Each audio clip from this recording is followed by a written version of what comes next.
can start. So we said that we'll be starting on the nervous system today. So nervous system is also part of the communication system. So similar to the respiratory tract, similar to the cardiovascular system, and also similar to the endocrine system. This is because there is usually a relay of information. So that makes it a communication unit. With the respiratory tract, there's the communication, or rather the transport of gases, the blood, and the cardiovascular system, of course, transporting the blood, and in it we expect some form of oxygen and carbon dioxide.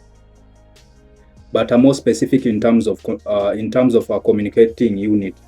So the nervous system can be regarded as a control unit.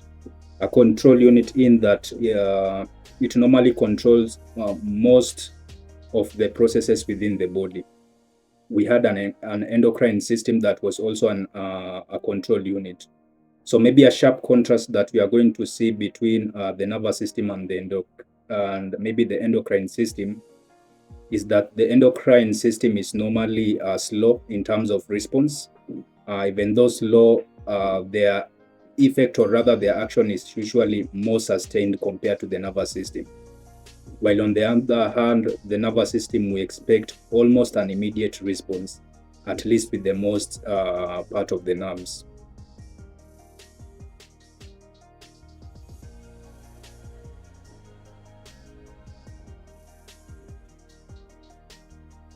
So as we agreed, so this will be the flow of our unit.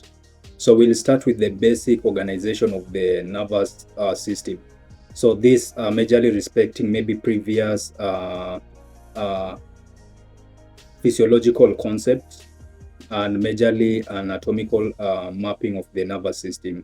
So just the general overview from what is a neuron, the blood-brain barrier, what are some of the cells that partake in that, the meninges, the role of the meninges, the brain, the spinal cord, the peripheral nervous system, the nerves, some of the reflexes that are available, the autonomic nervous system, and of course the role of neurotransmitter.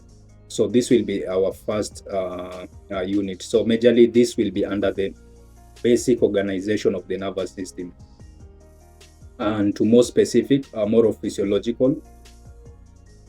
From there, we'll cover the sensory receptors, the neuron circuits for processing the information, and also the somatic sensation, general organization, the tactile, position sense, headache, and thermal sensation, the spatial senses, the nervous system that is with much emphasis on the motor, and the integrative neurophysiology. So even though there are some that will not maybe go into details, specifically those that maybe involve the cognition and maybe the intelligence. So we'll just have a brief view of those systems when the time will come. So now on to our first presentation. That is the basic organization of the nervous system, so that we just have a general overview of how the nervous system is organized. I know this is not the first time we are interacting with the nervous system. So like we've said, that the nervous system, it is also a communication and a control unit, similar to endocrine system. And they are very important, especially when they are associated together. This is to control most of the body function and to maintain the body homeostasis. So the nervous system also important, just like the endocrine. And we've been able to say that the differences that we anticipate in this with these two systems is that, on this other hand, our nervous system will provide almost an immediate response, while the endocrine will give us a much slow and a prolonged response. So that is what we explored with the endocrine. We were able to see for an endocrine, or rather for an hormone give us a physiological action, there is a need for it to interact with the receptor. So there are various types of receptors that we discussed. So in the nervous system, we'll also see almost similar types of receptors, only that maybe we might be lacking in some others, such as the enzyme link, but we'll be able to see. So the communication of the control system with these two systems is majorly reliant on the receptors and of course the stimulus. So for the nervous system, the stimulus is the neurotransmitter, and for the endocrine system, the stimulus is the hormone. So when we talk of the nervous system, so it can be divided into two, the central nervous system and the peripheral nervous system. So like we've said that it is a communicative unit. So on this other end, you want to think of maybe an impulse being generated, most probably sensation. So you can choose something like a skin. So probably maybe this is some form of touch being generated and then travels all the way to the central nervous system. So the central nervous system, we designate it as a CNS, knowing very well it has the brain and the spinal cord. So this majorly serves as an integratory unit or a processing unit. And therefore from the CNS, we'll have this other wing to give us a motor response. So this is the motor wing. So that you decide after that touch, do you want to withdraw your hand?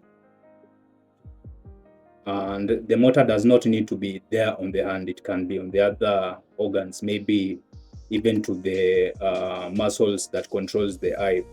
Maybe you might direct your movement, the movement of the eye to the specific point of the touch. So there are a lot of motor response that can be anticipated. So this becomes, so the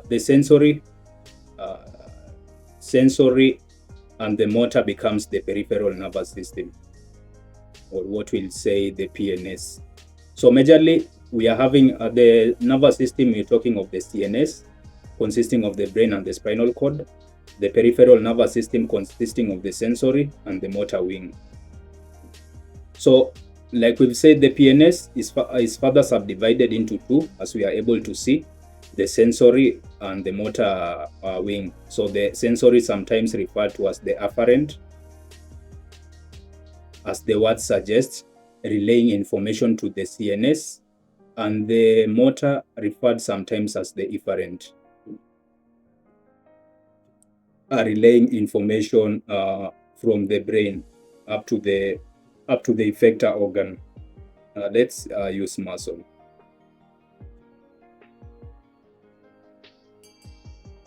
So what we must know, the sensory part, we have various classification when it comes to the sensory part of the peripheral nervous system. So we can have the what we can normally refer to as the senses, or sometimes talk of the common sense.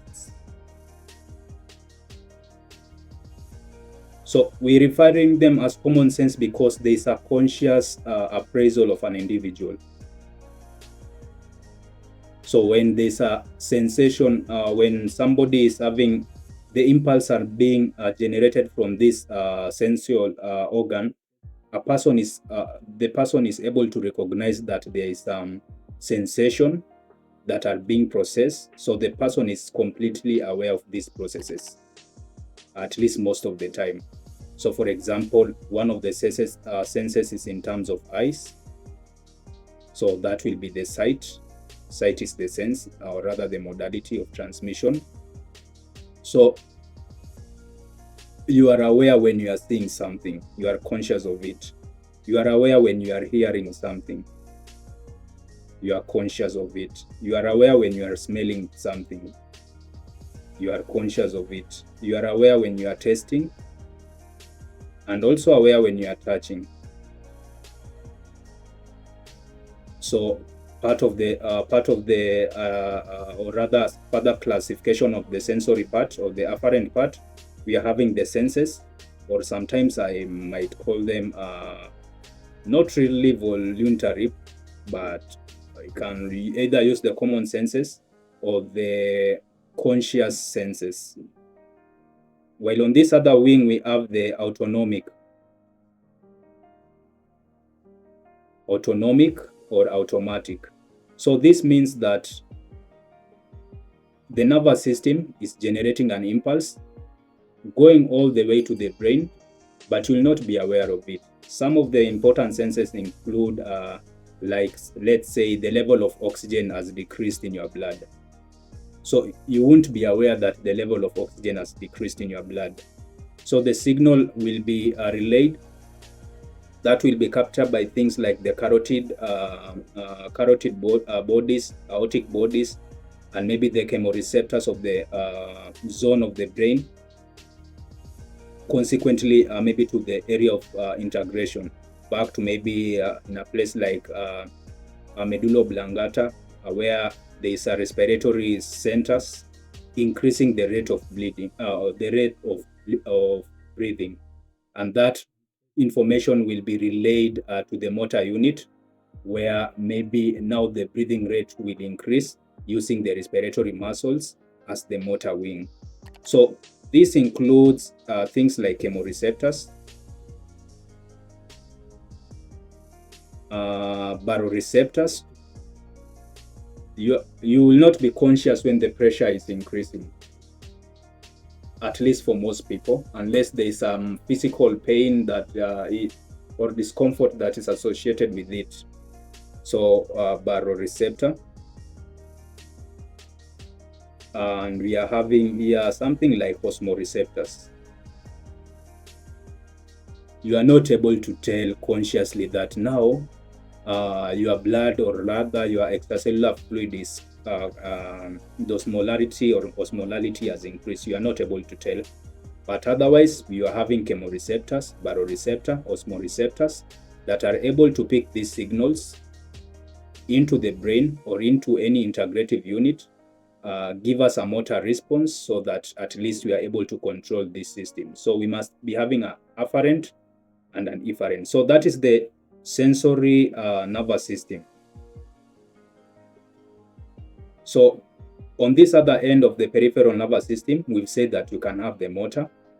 So the motor again is divided, so we can use we can just shift our attention to this other end. Let's say the motor. So the motor is divided into somatic and again autonomic or automatic.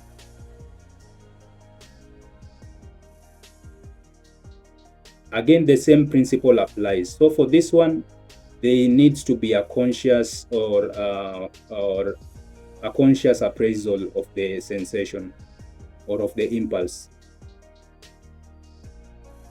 so that there've been a stimulus, there've been an impulse now from the brain traveling through the somatic, probably spinal nerves, and then you need to make a decision in terms of, do I move, do I do ABCD?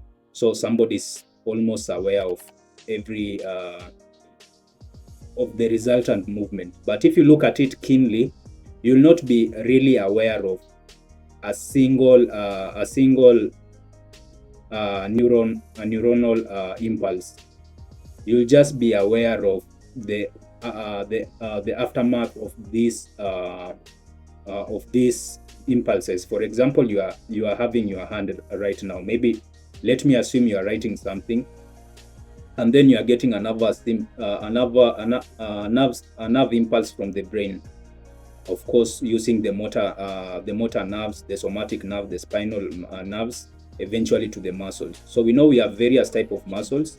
We have various and many numbers of nerves. So we are not able to tell the specific impulse that each person, that each muscle or that each nerve is transmitting, but rather we are likely to appreciate the wholesome result in terms of movement, such as maybe writing, deciding to slap anybody.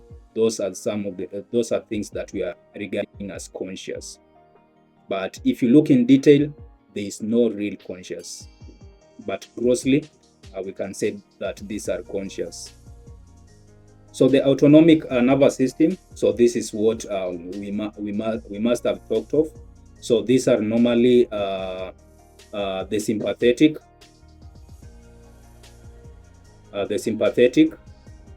Someone said that they normally refer to this as fright and flight, and the other one parasympathetic. As we've seen with the GIT and with the CVS and even the GET, so most of these normally antagonizes each other. So maybe what you need, so this is the division of the autonomic nervous system. Autonomic nervous system divided into sympathetic and parasympathetic. So we have a further subdivision of the sympathetic. So maybe it's good to note this. So we can have the normal sympathetic. The normal sympathetic normally have their neurotransmitter at the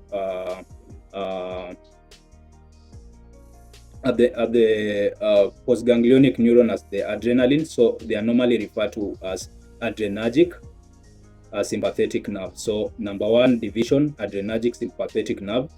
We can also have a cholinergic nerve, cholinergic sympathetic nerve.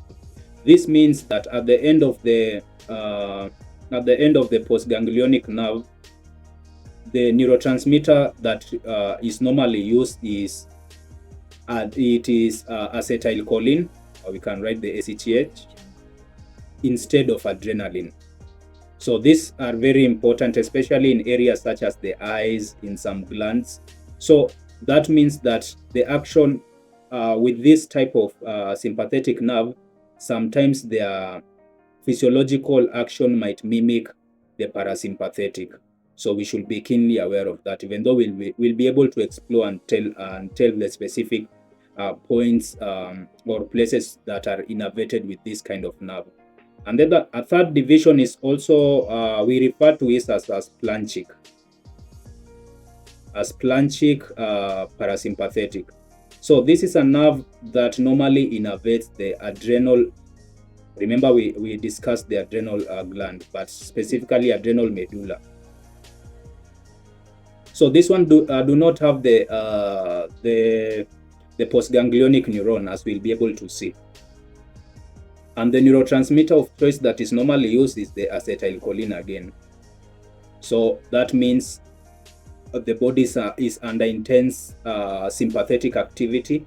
So with intense sympathetic activity, there is likely to be a stimulation of the adrenal medulla gland to produce more adrenaline. So the neurotransmitter that will be released to interact with the cells of the adrenal medulla is the acetylcholine. So this is to say that it is not always true that all the neurotransmitters that are used at the postganglionic neuron are all adrenaline. No, we are having variation. The splanchic and the cholinergic nerve, even though we know major of these are likely to be adrenergic. So the parasympathetic is just simple. We are having the preganglionic neuron, postganglionic neuron, all of these using neurotransmitter acetylcholine as their neurotransmitters of choice. Even though we'll be able to see in details the specific receptors that are normally involved, whether muscarinic or nicotinic. The same with the adrenergic, whether beta or alpha. So that is the gross division when it comes to the organization of the nervous system. So of course, we've said the autonomic will eventually be divided into sympathetic, parasympathetic, and the two normally tend to antagonize each other. So when you look at brain or the nervous system at large, of course, it is not just yes, it is a complex system, but despite being complex, it can be widened, it can be magnified so that we access the basic cells, that gives us the physiological functions. So in this case, we refer to this as neurons. So we have neurons and other cells that normally serves other roles by the name neuroglia. So we've said that the work of the nervous system is basically to relay information in terms of electrical and chemical impulse. So the sole purpose, this is likely to be affected by the neurons. So this is the transportive, or rather the communicative, or you can also say the control unit, or the relay unit. So the physiological importance of the nervous system is majorly by the neuron, even though we also have neuroglia. And apparently, in terms of dominant, we have a lot of neuroglia cells or glial cells than the neurons. So it is estimated that in the nervous system, we have around 100 billion of neurons, and probably 10 times of it, around a trillion, of glial. So they'll be serving many roles that we'll be able to see. So majorly supportive role. Supportive role from maybe physical and also functional role that we'll be able to see.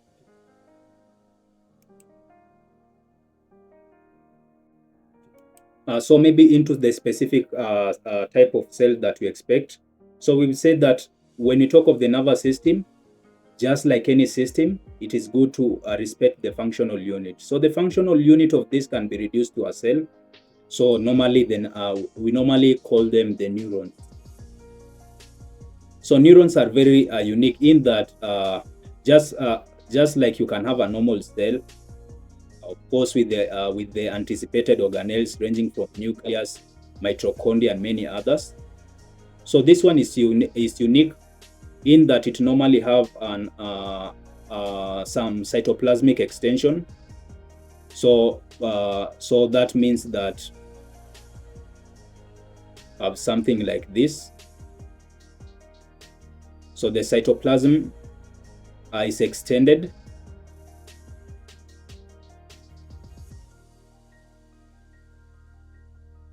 With the continuation of the same cell membrane. I will be able to know the specific name, but you can just say cell membrane. So this extended cytoplasm is what we refer to as the axon. So it can also sprout out some fibers with a little bit of some axon, some cytoplasmic extension, but at the end they are likely to be fibers. So this also serves as a communicative unit. At the end, they are having some form of receptors. So meaning that in a simple nerve, the communication is likely to be generated in this way. So we anticipate some form of neurotransmitter interacting with an external end of another nerve. So let's just project and assume that this is another nerve. So how is the communication possible? So from the axon reducing neurotransmitter, dendrite having the receptors to the cell body, possibly some form of impulse generated, and then the story continues like this. So it is unique that they have the cells, of course, with an extended cytoplasm. So this gives it now the what we call the cell body as this major cell, and this extension as the axon, and these other small spread out as dendrites, or dendrites. You can just stick to dendrites. So maybe what is good to note, because in terms of impulse impulse transmission, that is what we refer to as the action potential, even though we'll just revisit it a little bit. The action potential. So when there's an action potential, we know that there is some active processes that is taking place in these processes. Active transport, that is by the use of ATP. So that needs that for us to have a stable impulse transfer or propagation, there is need for a cell to have energy. So unfortunately, unlike other cells, so the brain or the neurons is only able to synthesize their energy from glucose. So that means if you have a clinical phenomenon with hypoglycemia, a low level of glucose, it means that one of the organs to be affected will be the brain. And that makes it a very dangerous but a reversible condition that should be sorted. So neurons are generated and transmitted in electrical impulse called the action potential. So electrical propagation of information in the neuronal membrane, but at this point, spot where the neurotransmitters are involved, there'll be a chemical form of energy. So we are dealing with the two types of energy. Electrical energy at the point of synapse, this is converted into chemical energy and again will be reconverted into the electrical so that the cycle continues until you are able to get the information. So of course, even if you are to look, you are not likely to single out the neuron grossly. So how they are likely to look. So maybe we can go into the cell body. So cell bodies forms the gray matter of the nervous system and are found in the periphery of the brain and in the center of the spinal cord. So this gives us a sense that whenever you see a brain like this, so let's just assume this is a brain, not a perfect one, but somehow. So whenever we are seeing a brain, we are being told that the gray part normally represents the cell's body. So we assume that the peripheral part or the end of this brain is actually gray. So that suggests that the neuronal arrangement is normally from this side. So assuming we are having a cell body, we are relaying information downward to the deep areas of the brain. So this is very important, to the deep areas of the brain. And those maybe there are those that can go to the adjacent, sideways, or deep, even though we'll be having some other relay unit probably from the thalamus relaying information to the sensory cortex, and there's a need for integration with the motor. So we'll just be able to see that. So but what is good for us to know that the gray area represents the cell body. So this is giving you a view on how the information are being relayed. So you cannot say that the information are being from here you'll get an information going to this other way. It is not possible because of course they are not cell here, and of course our cell body are at the terminal point. So the group of cell bodies are normally called nuclei in the central nervous system. This is very important. We need to know that. So far the nuclei that maybe we've talked of in the endocrine system. I know we remember the things like the supraventricular, not supraventricular, but supraoptic nuclei, the paraventricular, the arcuate nuclei. So these are areas, or these are point of collection of cell bodies. And as we'll be able to see with the neuronal mapping, some of the arrangement like this are very crucial for somebody to be able to process information. We'll be able to see what makes us a CNS, what makes our brain, what makes us spinal cord a processing unit, and maybe the sensory nerve a relay unit, the motor a relay unit. So we'll be able to see that. But at the moment, just know that nucleus refers to the collection of cells in the cell bodies in the central nervous system. So that is majorly the brain and also the spinal cord. And remember this word, we'll be using it more frequently. So also at the peripheral nervous system, as we suggested with both the sensory and the motor, we can have the ganglia. That is the collection of the collection of cell bodies at the peripheral spot. So remember, we'll be using words like let's say pre-ganglionic neuron, and let's say postganglionic neuron. So that will mean that you are having a relay of information with a nerve, and it will relay this information to a collection of cell bodies. So if you are to name this nerve in relation to this collection of cell body, that is the ganglia, this will be referred to as the preganglionic neurons. And that beyond the preganglionic neuron, that beyond the ganglia will be regarded as the postganglionic neuron. So we should be able to remember this because it will apply for both parasympathetic, sympathetic, and even some somatic nerve. We'll be able to see how these are very important physiologically and anatomically.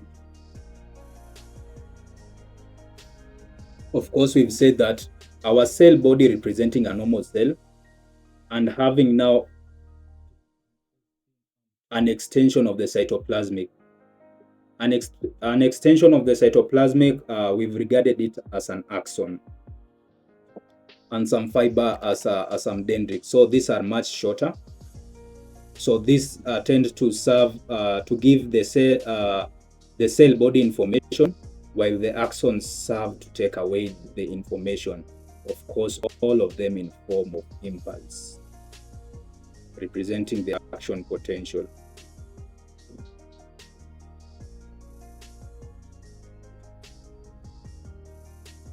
So these are the extension of the cell bodies, axon and dendrites, and forms the white matter of the nervous system. So if you get back to our brain, we had the gray matter.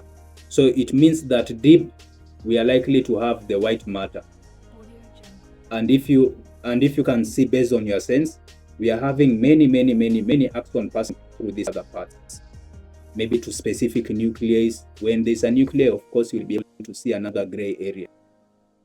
But the points where we are having a lot of this passing will give us this whitish color. Of course, we are using a black substance, so assume it's white. So we are likely to get a white coloration.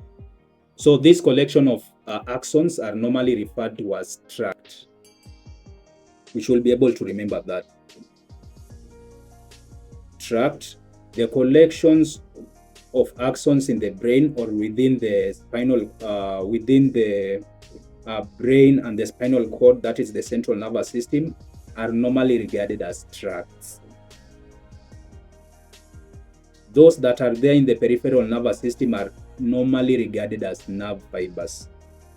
So we agree that we do not want to use nerve fiber interchangeably with some other tracts in the brain, or you don't want to say nerve fiber where else in your mind you are just referring to a tract.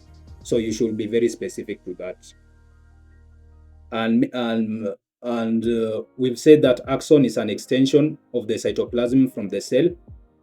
So we normally have a part called the axon hillock. So this is just a tapered end. So it means that before it extends, it tends to narrow, or rather taper, so that it becomes straight eventually. So this thickened end is referred to as the axon hillock. So very important because when we will be talking of these myelin sheaths, or rather the myelin that should be covering, it's likely to spare this spot. So we'll be able to see the exact role. So we've said that the axon is an extension, so sometimes it can be long as 100 centimeters. So that is pretty long. And generally axons are longer than dendrites.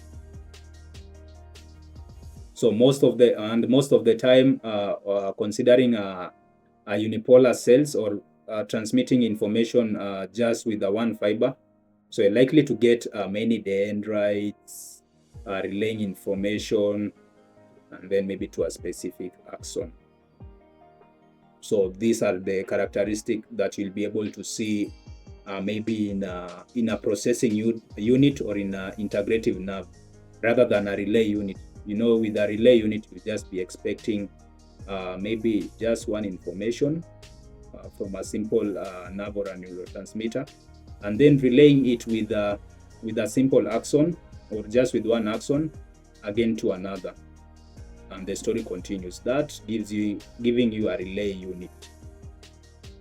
When it comes to the processing unit, of course you'll be expecting being a processing unit. It means that it is picking various information from various places, trying very hard to integrate them, and then giving it as a summarized information or as an interpreted. So these are some of the things that we should be able to be keen on when it comes to maybe the specific or the variations when it comes to different you can say morphological let's say variations.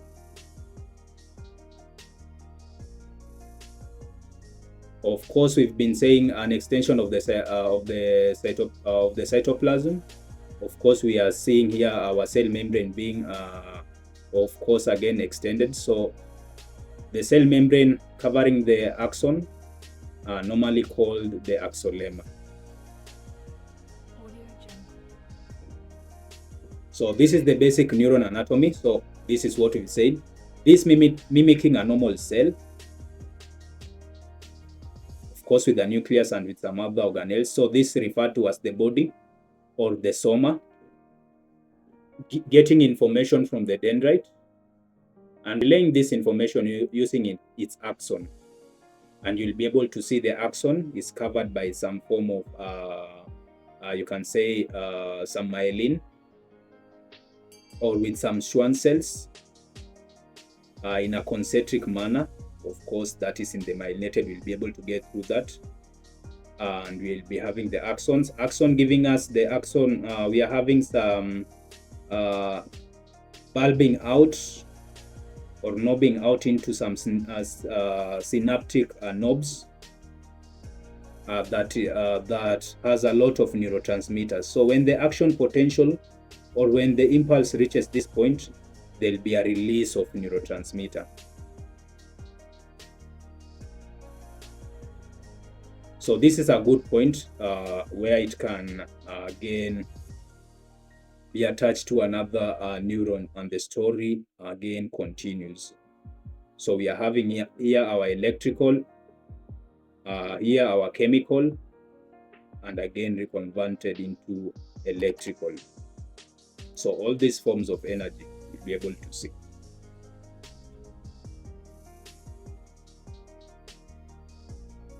Respecting the basic structure of the neurons. So it is good for us at this point to know that we can have various types of neurons. Majorly the two types, you can have the myelinated neurons and the unmyelinated neurons. So this is majorly depending on simple thing like myelin sheath. So myelin sheath, I want you to think of this. We've been able to say that with an axon, it normally has it is normally covered by some myelin. So let's just have a cross-section dissection of it. So this is the axon, and this is the myelin. So with the myelinated one, they are normally arranged in a concentric manner. So this is the Schwann cells as putting out the myelin sheaths. So that will be a different story when it comes to the unmyelinated one, but we can just move on to the pictures. I'm seeing we have an image that can really demonstrate. So like this one is a myelinated one. So that means we are having an axon, as we've been able to see. In our axon, this is a Schwann cell that surrounds the axon. So in between, it is able to sprout out the myelin sheath. Between the myelin sheath, there is what we call the myelin. And it is not just continuous along the longitudinal plane of the axon. So there is actually some form of interruption, so that it seems like a sausage-like. So you are able to see this is the myelin sheath, myelin, or Schwann cells, Schwann cells, Schwann cells, and there in between there's a point that will enlarge a little bit. So this point is referred to as the node of Ranvier. So we can revert back to our text. So we've said that we have the myelinated neurons. Large axon and those of peripheral nerves are surrounded by the myelin sheath. So this consists of series of Schwann cells arranged along the length of the axon, and we've seen they are arranged in a concentric manner. So between these layers, there's a fatty substance called the myelin. The outermost layer of the Schwann cells plasma is called the neurolemma. So the Schwann cells somehow will have an outermost membrane that is covering it. So this will be regarded as the neurolemma. And we've seen that with the myelinated neurons, the myelin will not cover the whole longitudinal plane of the neuron, or rather of the axon. So there are some exposed areas that are likely to be seen. So these are regarded as the nodes of Ranvier. So we'll be able to see why they are very important, especially when it comes to impulse propagation, of what to expect between the myelinated and the unmyelinated. So this is we are having the unmyelinated. So if you can see in this other image, so you can name it image B. So we are having a comparison between myelinated and the myelinated fiber. So you can see that this is just a single cell of myelin cell. Of course, even this one is single, but instead of giving us the myelin sheath, it is just somehow housing the neurons. So unlike having, let's say this is an axon, unlike having sheets arranged in a concentric manner, so this is just a generous single cell, just allowing or having some invaginations that allows neurons or rather axons to be accommodated in between. So this is just a single with no sheets, or for ease you can talk of it as some form of layers when it comes to these particular cells. And of course we are having a neuron of the Schwann cell of the over here, not neuron but rather nucleus. So in here we are likely to house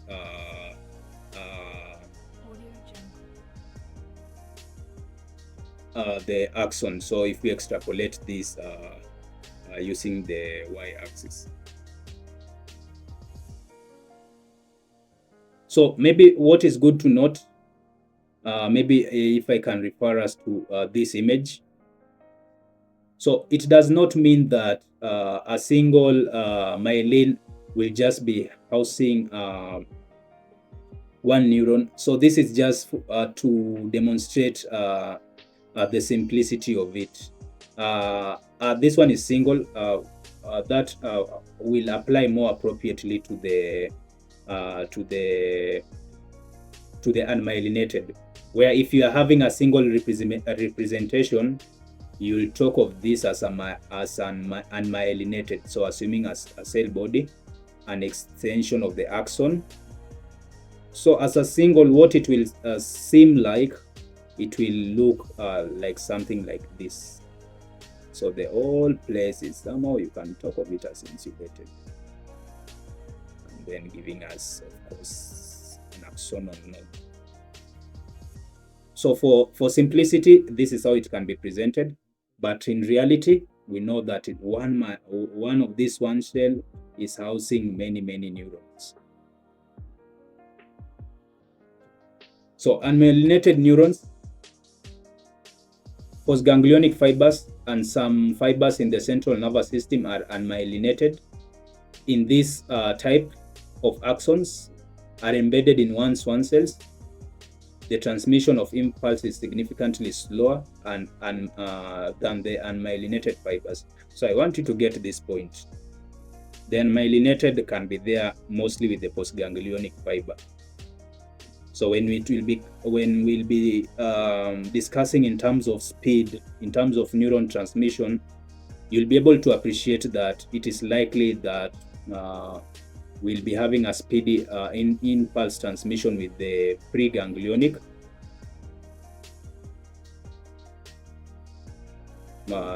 Say, let this be a ganglia.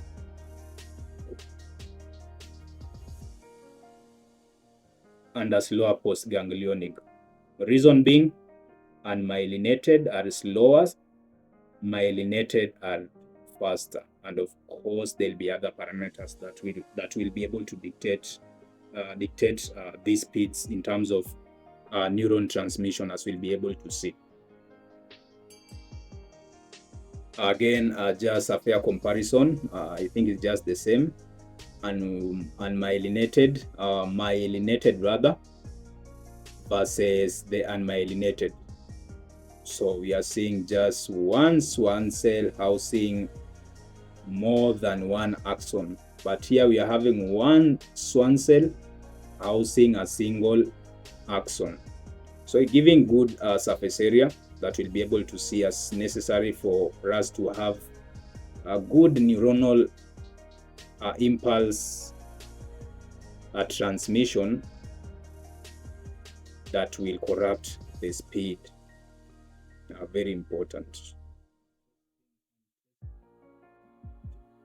And of course, now lastly to our neuron, we have the dendrites.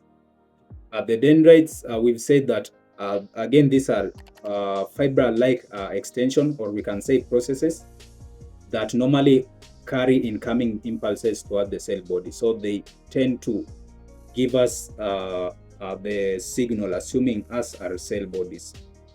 So in the motor neuron, dendrites form parts of the synapse, and in the sensory neurons form the receptor that respond to specific stimuli. Of course, this makes sense.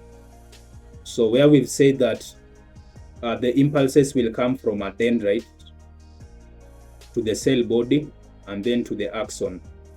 So let's have the repetition of the same. Dendrite, cell body, to the axon. So if this is a sensory nerve, we are generating impulse from here. So assume these are the nerve endings at the skin, able to generate touch. So we are relaying information to this other spot. So with the motor, not really impulse generation, but rather a relay unit where it's able to receive information, of course, from a neurotransmitters, and eventually into the cell body. So these are some of the things that we should be able to apply as we continue to move.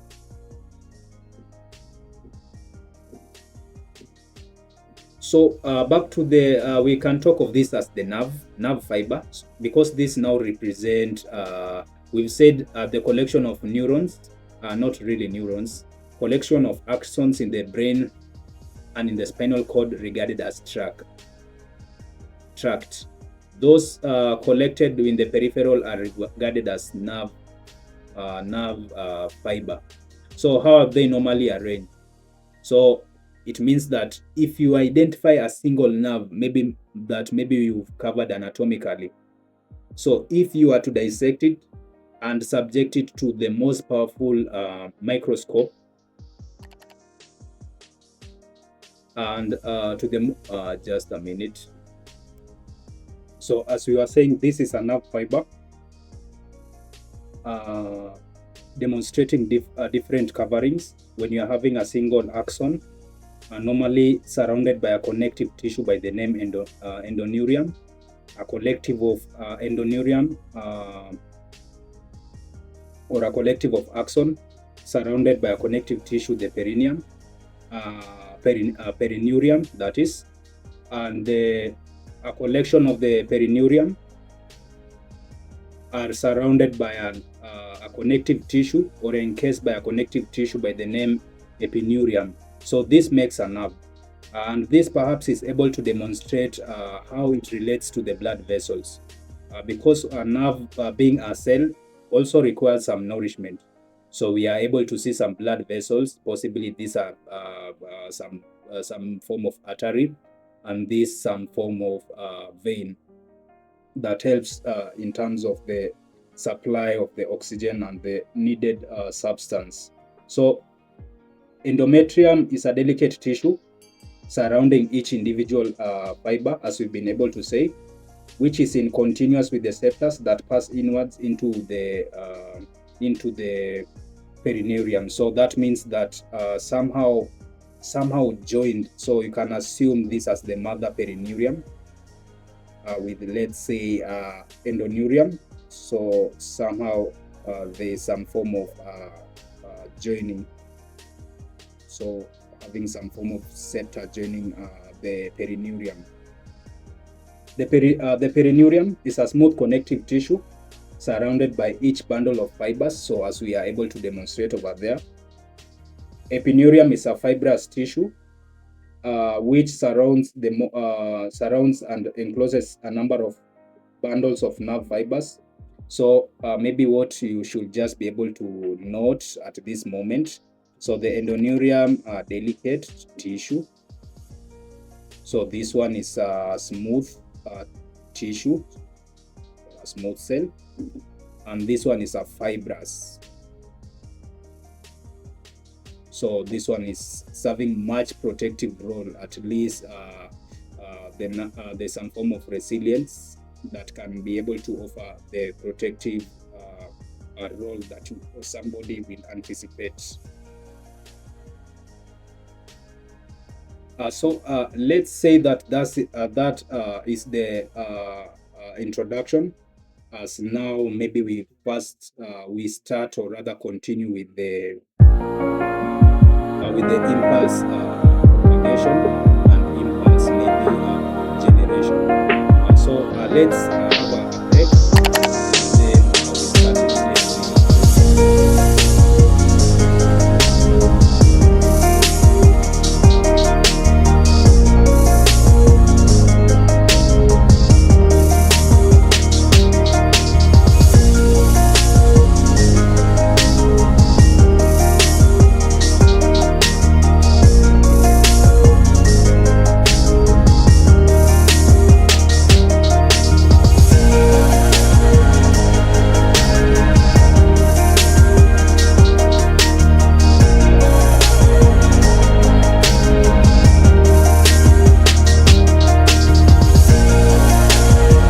Audio Jungle.